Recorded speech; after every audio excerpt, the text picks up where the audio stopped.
Bismillahirrahmanirrahim. Assalamualaikum warahmatullahi wabarakatuh. Perkenalkan, nama saya Karnoto dari kelas IT 701 Universitas Fiber Asia. Pada video kali ini saya akan mempresentasikan proposal tugas akhir mata kuliah MPTI.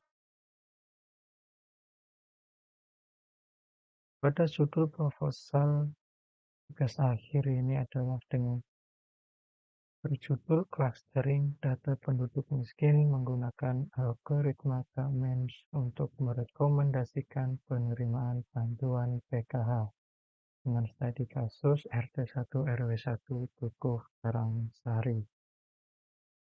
Dengan latar belakang program Keluarga Harapan atau PKH adalah suatu program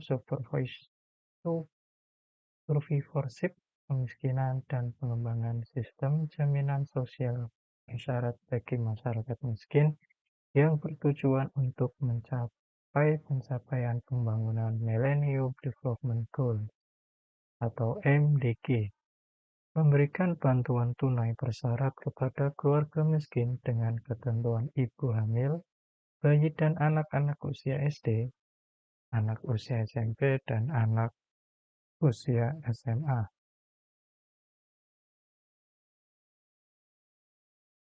Melihat latar belakang tersebut, dalam tugas akhir ini akan dilakukan proses sharing data dalam penentuan penerima manfaat program Keluarga Harapan menggunakan algoritma K-Means.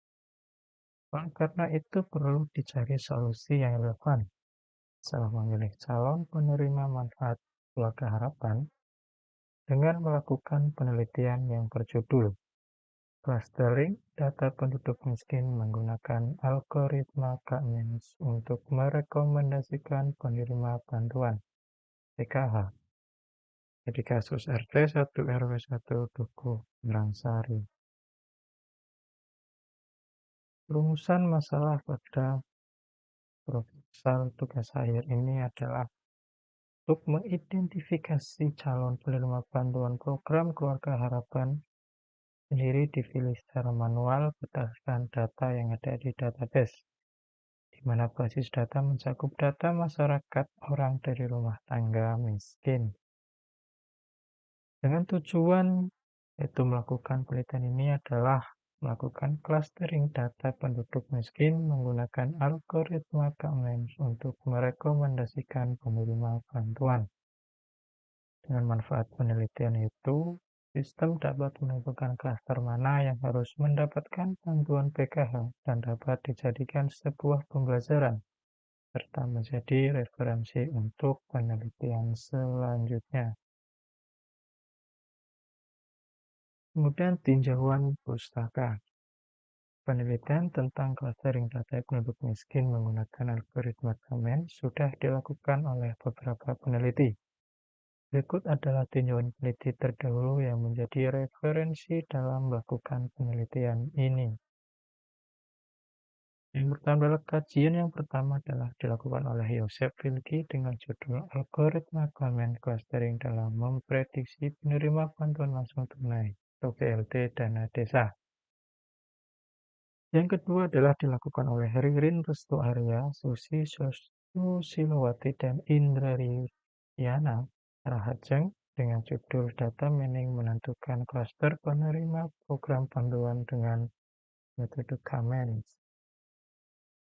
Kajian yang ketiga dilakukan oleh Muhammad Kandafa Mulyadin dan Ulf Henry dengan judul Algoritma K-Means untuk pengelompokan bantuan langsung tunai. Yang keempat dilakukan oleh Dwi Astikasari, Budi Sarasi Ginting, dan Yani Maulita dengan judul Pengelompokan Data Penduduk Menerima PSBB atau Bantuan Sosial Tunai Pandemik menggunakan metode algoritma K-Means Clustering. Tadi kasusnya adalah di Desa Padang Brahrang. Yang kelima adalah dilakukan oleh Febriansa dan Siti Muntari dengan judul Penerapan Algoritma K-Means untuk Clustering Penduduk pada Kota Pagar Alam. Kemudian dasar teori. Dasar teori yang di sini adalah menggunakan data mining, yaitu dengan teknik pemanggilan informasi yang tersembunyi pada database yang sangat besar sehingga ditemukan suatu pola yang menarik yang sebelumnya tidak pernah diketahui.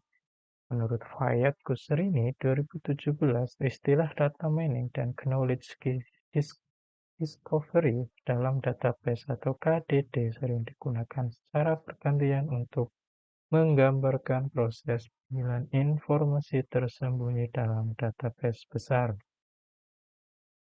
Kemudian yang kedua adalah clustering. Clustering adalah metode digunakan untuk membagi kelompok berdasarkan kesamaan yang telah ditentukan sebelumnya. Clustering adalah sekelompok atau kumpulan objek data yang serupa dalam sebuah cluster objek yang sama dan berbeda dari cluster yang berbeda.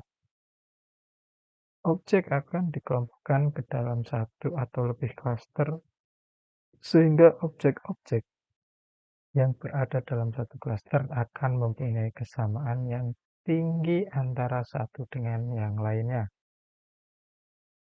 Kemudian menggunakan algoritma Kamens adalah metode yang digunakan untuk membuat pengelompokan non-hierarki. Untuk setiap objek yang dikelompokkan adalah objek yang sama dengan berkorelasi.